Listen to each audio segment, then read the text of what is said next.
On the agenda tonight, we're going back to 1965. We're going to be having a listen to Judith Durham singing The Carnival is Over and exploring why sometimes great singers sing off key.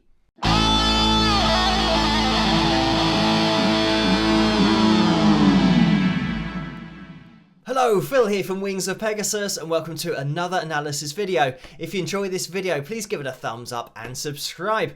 So this request comes in very much on topic with the videos that we've done recently on pitch correction and all that kind of stuff. And with this particular request, the person was asking whether it was their imagination or if Judith was singing a little bit off key at the beginning of this song. And to put things in perspective, this song was the Seekers' biggest selling single in the UK. So it obviously didn't affect sales if Judith was a little bit off pitch to start with. And another bit of trivia, this actually kept The Who's My Generation from the top spot at that point, from number 1. Here in the UK at least. As you guys will know, if you have been watching the channel for any length of time, we have featured Judith's voice in the past and looked at it in quite a lot of detail, and we know that she had a fantastic sense of pitch and was pretty much always bang on with her notes. So if she doesn't hit a note, then obviously it's going to stand out. Let's jump into the pitch monitoring software. I'll let the track play through. I have isolated the vocals and run it through the software, so it will appear on screen when Judith's voice starts. Say goodbye, my own true lover, as we sing a lover's song, how it breaks my heart to leave you, now the carnival is gone. High above, the dawn is waiting. And by the time that we get to the harmonies now coming in, it seems to now sound a lot better, a lot more in key, because we've now got the relevance of the other voices, and I think probably in the studio it's going to be a lot more natural for the guys and girl to sing together, but to harmonise with each other's voices and have that correct placement pitch-wise. But getting back into this, when we start out, we can see on the pitch monitoring software that we do start flat of the A3, and then we're flat of the D4, and you know, as we continue, I think you can just hear it, that it does sound a little bit flat. We'll just have another listen. Lover, as we sing. And here we're almost between the F#4 and the G4. So you can hear it, but we can see it. Even if you can't hear it, we can see. So what I've done is something that might be considered sacrilege to the Seekers fans, but I have pitch corrected Judith's voice. But actually something that I thought had happened before I did the pitch correction turns out to have happened, and my instincts were correct. But we'll have a listen to the pitch corrected version and I'll explain after. Say goodbye, my own true lover, as we sing a lover's song, how it breaks my heart to leave you, now the carnival is gone. High above. So I just put up on screen after we started the edited version. So on the right hand side, hopefully you can see what I did. So here, for example, on the F#4, you can see that Judith was a little bit flat, and I've just lifted it up ever so slightly to the F#4 so that now the vocals are exactly where they were, but a little bit higher. Now, the thing that I suspected had happened was that Judith's vocal is perfectly flat across the board. So what I did was not like the previous pitch correction video where I sang out of tune and I literally brought up and pushed down each note to make it accurate, and literally every word and every note that I sang, that's what I did. Here, I've taken Judith's whole first vocal and raised it all up by precisely 17 cents. So there are 100 cents in a semitone. We're talking about 440 hertz equal temperament tuning, if you want to have that reference point. So it means that Judith was perfectly flat, consistently flat by 17 cents throughout the whole first part of this vocal. And the reason for that will be that what she's listening to is 17 cents flat of then the final recording.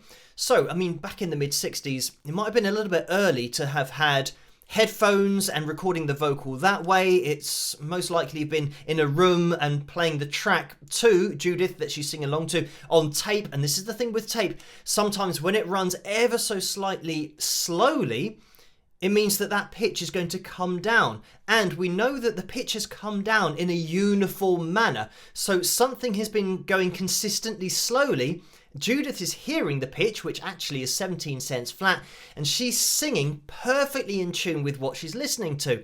Now, you might think, with headphones, even though, mid-60s would have been a bit early for that, could have happened, but if you have been in a studio and you've recorded your vocals with headphones on, sometimes you'll find that if you take the headphone kind of off one ear or half on the ear or move it to a comfortable position for your vocal, it sounds flat to your ear and you sing along and then you hear it played back through the speakers and your voice is flat. And you think, well, how's that happened? And you'll find that if you are accurate pitch-wise vocally, you will be perfectly flat. Even if you did a whole take for a song, the whole vocal will be perfectly flat to the rest of the track because you heard it as being flat. The other thing that really exacerbates the situation at the beginning of this song is that the instrumentation is now perfectly tuned. So it means that Judith is singing along to something that's flat, but in the studio, they've done their instrumental takes, they've got that down perfectly in tune, but they've still used that vocal that Judith is singing,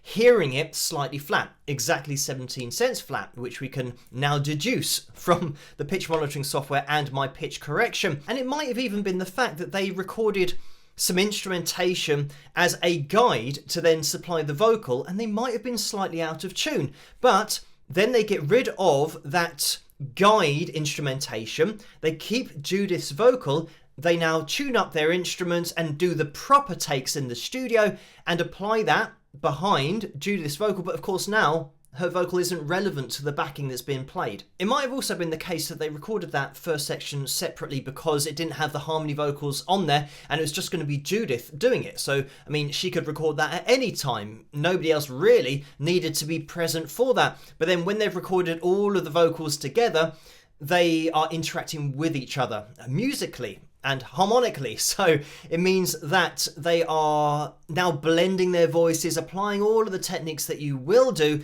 as a vocalist to blend harmonies and different vocal lines, different vocal melodies that are going on. So for me, it's just too much of a coincidence that Judith is perfectly off key by the same amount for the whole first section of the song when it's just her singing, because otherwise, she would be perfectly on and then a bit flat and then a bit sharp, but we know that she had a great sense of pitch. So that's my conclusion as to why she's singing out of key at the beginning of this song. The other thing is that people will say, well, what about other great singers that I've seen live and they were singing out of key or weren't as accurate as I heard them previously? And that is all about, when you're talking about live performance, it's all about hearing your voice and knowing where your voice is. Because if you're singing and you can't hear your own voice, it's really difficult to hit pitches accurately. And there will be some people, which I've had in the comments before, saying, if you're a singer, you should be able to tell by the feel of the vibrations in your head where the notes are. And while you could say that for maybe classically trained singers who sing at such volume that they are literally trained to fill a hall or fill an opera theatre, to be a little bit more relevant, with their voice and just using that as their amplification. So the amount of resonance and vibrations that they've got going on is just on a different level, and they might be able to tell their pitch from vibrations in their head because of the amount of vibrations going on.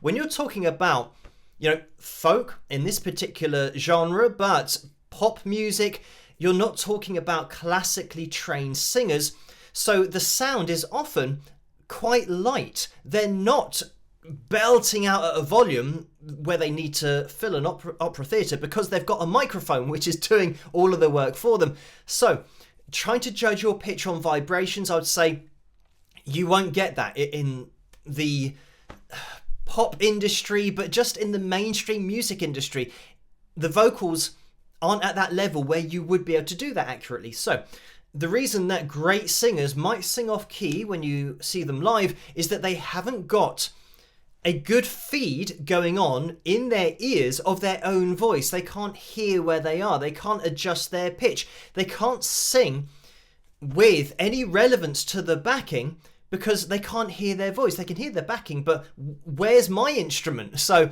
yeah, very difficult to place that. There are some singers that might be able to do that and can do that. I will say at this point, when we're talking about the mid-60s, the Beatles were great at this, and it's something that they don't get a lot of credit for, that when they sang live, you couldn't even hear the instruments, let alone their voices, because of the screaming. But when you get the actual live feed from the mixer, which actually is on a lot of the videos, you're hearing the microphones picking up their voices.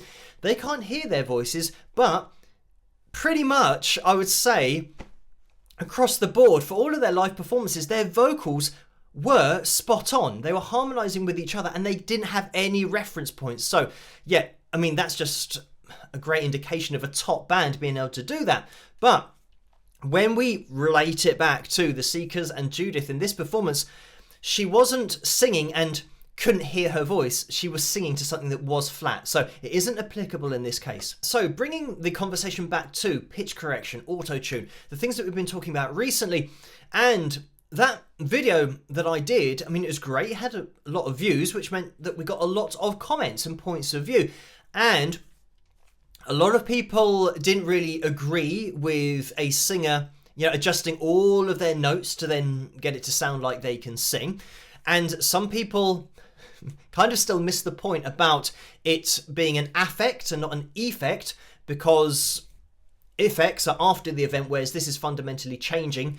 And I gave you that example of moving your guitar on the fretboard. It doesn't matter which notes I now play, I can correct each of those notes to now be in key with whatever I was playing along with. I don't now need to know any notes on the fretboard.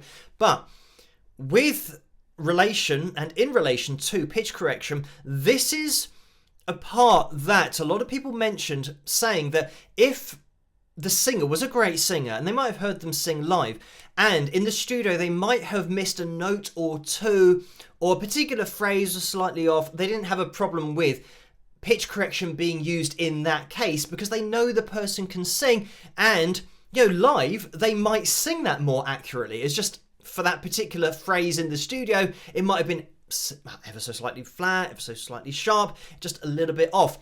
So there's that argument as well. But I mean, this video really does prove that you don't actually need pitch correction on great singers' voices, because this didn't affect the overall song and the sales of the song. And if it is the biggest selling single in the UK that you've had, there isn't really any reason to then think, oh, let's now correct this because it was wrong.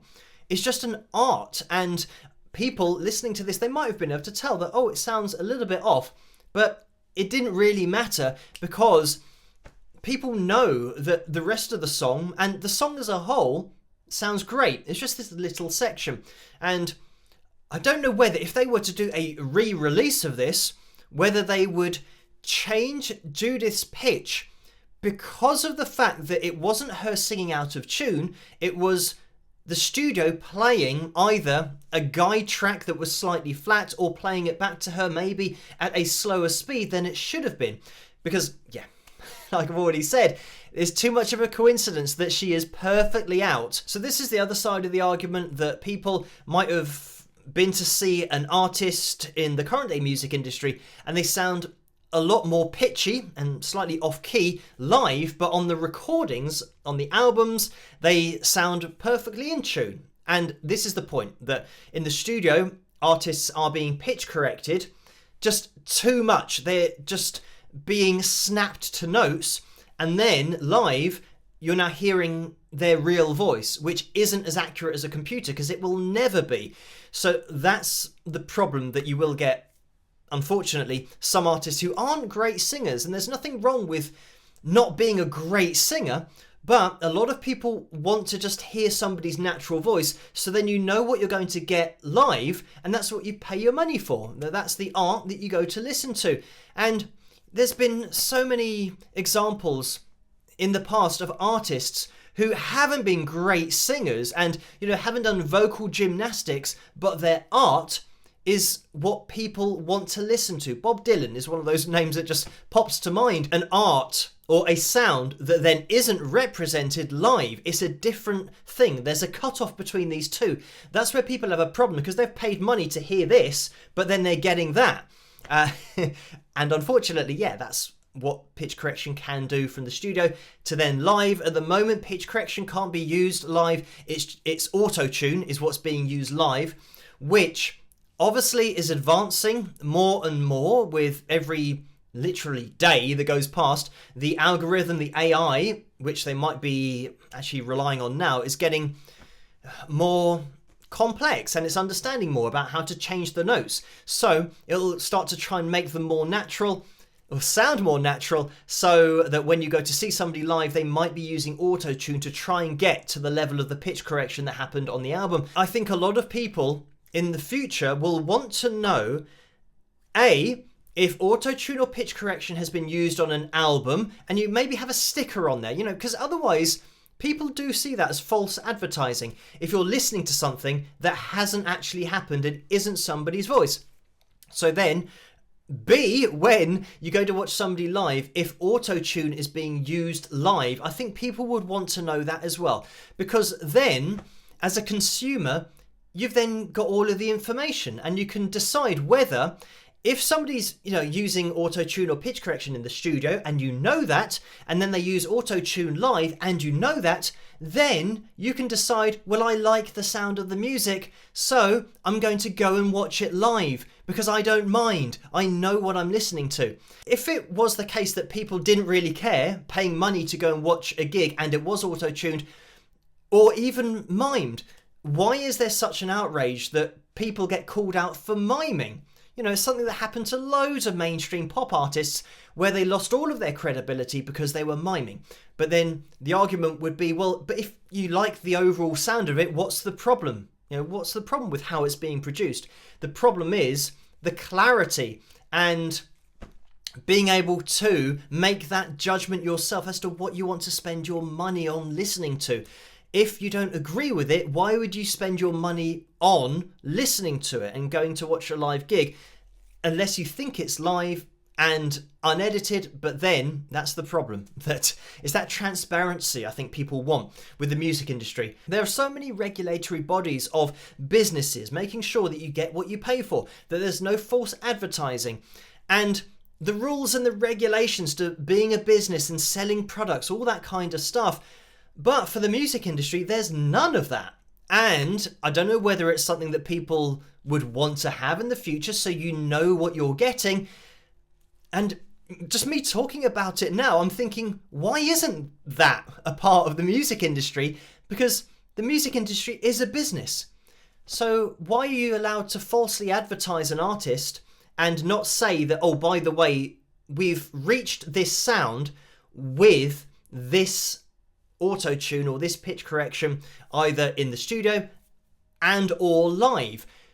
Because people are buying a product and they don't know what they're buying, and people have a right to know what they're buying. And when people find out that what they're buying isn't what they thought it was, then they should get a refund. And by the way, in that Milli Vanilli video that I did, there was a court case against them and people got their money back because that was the reason that they bought something and they didn't realize what they were buying. They assumed that it was the guy singing, but it wasn't. So they got their money back. So there's a case in the past that has actually proven the fact that if you are listening to something and you think it's something that it's not, you are entitled to your money back. But this is one of those videos that I do find really interesting to dive into. It's more of an investigation, really, to find out why a great singer is singing a little bit off key. And then with the technology that we have, we can see that she was exactly 17 cents flat